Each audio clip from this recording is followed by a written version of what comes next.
Good morning, good afternoon, good evening. This is Alan Burgos from the hashtag Walk with Lan channel. Welcome and welcome back to our channel. Guys, if you are not yet subscribed to our channel, please do it so now so that you can be a part of this growing family. Officially, we are now 10,300 subscribers. Thank you so much guys. God bless you all.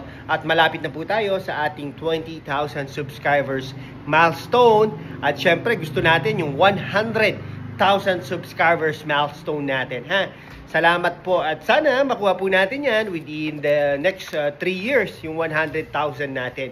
Ngayon, pag-usapan po natin today ay yung kay Yorme Isko Moreno.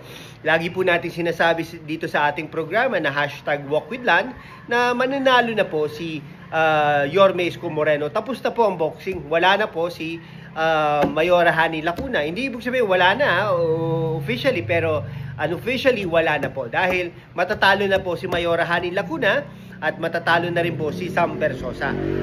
Nalamangan pa nga ni Sam Bersosa si Mayora Hani Lacuna considering ito ay incumbent sa eleksyon, ay incumbent bilang mayora ng mayor or mayora ng Maynila, di ba? Sobrang dugyot kasi ang Maynila. Pasensya na po mayora pero babae naman po kayo at doktora pa, pero bakit nyo po natiis na naging dugyot ang Maynila?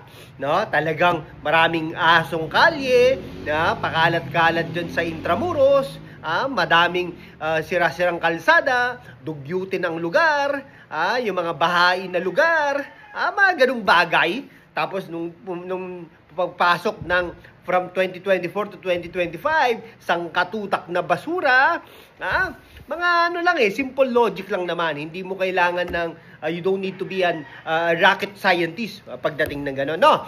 Ngayon, ito, pinamagatan po natin to, the King of Manila returns, Isko Moreno. Yan, si Yorme Isko Moreno, no? Lagi nating naririnig kay Yorme Isko Moreno ang mga katagang, love you, miss na miss ko na rin kayo. Yan, minsan, di ba, sinasabi niya po yan patungkol sa mga batang Maynila, sa mga kababayan niya dyan sa Maynila. Tayo po officially, hindi po tayo taga Maynila, pero from time to time, umiikot po tayo dyan sa Maynila. Okay? Nagtrabaho po tayo dyan sa Maynila. Kaya nga naman, nakikita po natin ang kadugyutan, ang traffic dyan sa Maynila. At talaga nangihinayang tayo sa mga ginawa ni Yorme Isko Moreno. Dahil nga naman, parang nabaliwala, no? Yung mga wifi na yan, yung mga parke na yan, yung mga pailaw na yan, iba-iba nawawala, no? Mga waiting shed na yan, nagmistulang mga freedom wall ng mga taga Maynila o kaya mga karating Maynila. Si Yorme Isko Moreno ay naging mayor po ng Maynila from 1999 to 2022 at nakita po natin yan, day 1 pa lang nagtrabaho na si Yorme Isko Moreno. No? Siyempre, banggitin din po natin, kahit hindi na kailangan banggitin, ang mga kalaban niya sa politika dyan sa Maynila ay siyempre ang incumbent na si Mayora Hani Lacuna na sinisigurado natin na matatalo din po ito. At si Congressman Tutok Tuwin, Sam Bersosa, na umakyat pa talaga doon sa Nazareno. Talaga nag-practice pa siya. Mabuhay ka. Alam niyo po ba na dapat na mapunta si Yorme Isko Moreno diyan sa Maynila dahil nga naman po siya, no? Talagang may mga nagtutulak po sa kanya, including Mayora Hani Lacuna na tumakbo bilang senador ng Pilipinas. Siyempre, mas malaki po ang atas doon, no? Mas malaki po ang responsibilidad, mas malawak po. Kaya lang, sabi nga ni dating Vice President Leni Robredo, ang skills niya ay sa local. The same thing with Yorme Isko Moreno. Maynila ang pinili ni Yorme Isko Moreno. Kaya naman, karapat-dapat siya na maging mayor ulit ng Maynila upang gumanda naman ang Maynila at hindi dugyutin. Pasensya na po, Mayora Hani Lacuna, Yun. Ay si Yorme Isko Moreno ay naging noontime show host din. Kaya nga naman, yung exposure niya, kitang-kita mo talaga, kagustuhan niyang tumulong diyan sa Maynila at sa iba't ibang parte ng lipunan. Okay. Ito talagang si shout out kay Congressman Marcoleta, National Hopia Day. Inimbitahan po siya na magpasinaya diyan sa National Hopia Day. Ito ang kanyang mga paniniwala, no? Si Yorme Isko Moreno, katanyagan, kapanatagan, maayos na pamumuhay. Doon pa lang sa tatlong mga salita na yun, no? Katanyagan, kapanatagan, maayos na pamumuhay, kitang-kita mo na ang pag-aaruga ni Yorme Isko Moreno, no? Ay, ito yung mga babanggitin natin, ang mga ibang mga nagawa ni Yorme Isko Moreno, no? Reform Manila's traffic. Talagang kita mo naman, day 1 pa lang, inayos na niya ang traffic dyan sa Divisoria at sa buong Kalakhang Maynila. Sa Maynila, revitalize public spaces, yung mga parke, no? Hindi mo talaga akalain na kaya niyang pagandahin. Ay, naku, grabe talaga si Yorme Isko Moreno. Yung tabi na nga lang ng City Hall, na dugyutin dati, na ngayon ay dugyutin na ulit, ay talagang napaganda niya po yan. Okay? Ay, tapos mga intramuros na yan, dyan sa mga secret parke na yan, mga parke sa bawat barangay, ay talaga namang na-improve niya. In-improve din niya po ang waste management, no? Talagang on time ang pagkokolekta ng basura sa iba't ibang nayon ng Maynila, no? Tapos free education, hindi lang free education, but from time to time nagbibigay ng allowances sa ating mga mag-aaral diyan sa Maynila. Healthcare, di ba? Ayan, in-improve niya ang ospital ng Maynila, mga health centers, nagbibigay ng mga gamot, libreng gamot, ospital, etc., no? Talaga naman makikita mo ang arugang Isko Moreno sa ating mga kababayan dyan sa Maynila. Minsan mapapasabi ka na lang, sana all, no? Syempre, from time to time din, nagkakaroon ng mga feeding programs sa mga eskwelahan, sa mga community, sa mga mahihirap na lugar, okay? Senior citizens din po, nagbibigay ng mga ayuda, bibigay ng mga allowances sa ating mga senior citizens. Aside from that, from time to time, yung birthday cake, no? Something like that.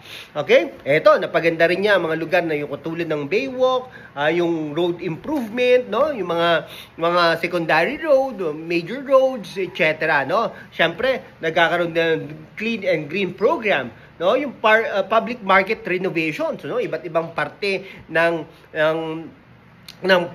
Maynila, yung mga public market sila ay talagang ini-improve ni Yorme Isko Moreno. Siyempre, yung flood control measure, nakita din po natin yan, na talagang minsan buwabaha din. Kasi yung Maynila po ay low sea level, kumbaga. Pero, biglang nung panahon ni Yorme Isko Moreno, yung mga, kunwari, Espanya, no, konting lang, no, pagbaha ng ganun, nagsasubside na yung mga tubig dyan sa Maynila, no? Tapos syempre, mga inawardan din po si Yorme Isko Moreno ng Best Mayor, Outstanding Mayor, at Most Influential Personality. Yan po yung mga awards ni Yorme Isko Moreno. Sabi nga natin, si Yorme Isko Moreno ay isang batayan, isang gold standard ng pinakamagaling na mayor sa Maynila at sa buong Pilipinas, at pwede din natin sabihin sa buong mundo. Okay? Kaya nga naman, ang Pasig ay walang maipagmamalaki. Sabi nga ni Yorme Isko Moreno, ang mga ginagawa niya nung una, no, paglilinis, pag-traffic, etc., ito ay mga ordinaryong ginagawa ng mayor. Pero, pag sinabi mong, ito na yung accomplishment mo, hindi dapat tayo magpasalamat. Dapat meron tayong isang bagay na ginagawa na extraordinary, na kapaki-pakinabang, kumbaga. For example, vertical housing program. Ang Pasig ba meron nun? Wala. Okay? Yung mga parke na na-improve. Meron ba ang Pasig nun? Meron din, mga isa, dalawa, something like that. Okay? Mga daan, bridges, etc. Ang lungsod ng Maynila ba, ay lungsod ng Pasig, ay meron ba nun? Wala po, no? May mga ganung bagay. Diba? Huwag nyo ipagmalaki ang dahil anak ng artista o dahil pogi o dahil graduate ng Ateneo. Hindi po ganoon ang pamantayan ng isang magaling na mayor. Okay? So, ang ating wag po natin kakalimutan, ang Yorme Isko Moreno sa Maynila at sa ibang lugar naman, siya po ang gawin nating pamantayan. Okay? Eto sabihin ko sa inyo, ang Quezon City, ang mayor dyan, si Mayor Joy Belmonte, talaga namang sumasabay na kay Yorme Isko Moreno. Inihigitan pa. 'Di ba? May electric buses na. Ang Pasig ba, meron bang ganon? Wala po. Yun po dapat ang pamantayan. Kaya po tayo nananawagan sa mga iba't ibang gobernador, mayor or mga executives ng mga iba't ibang LGUs, gawin po nating pamantayan si Yorme Isko Moreno at sasabihin ko po sa inyo na bubuti po ang inyong mga lugar. Hanggang dito na lang po mga kaibigan ko. This is #WalkWithLan at huwag po kayong makakalimot na mag-support at mag-subscribe sa ating channel so that we can be able to maintain and sustain this channel. Thank you so much guys. God bless you all.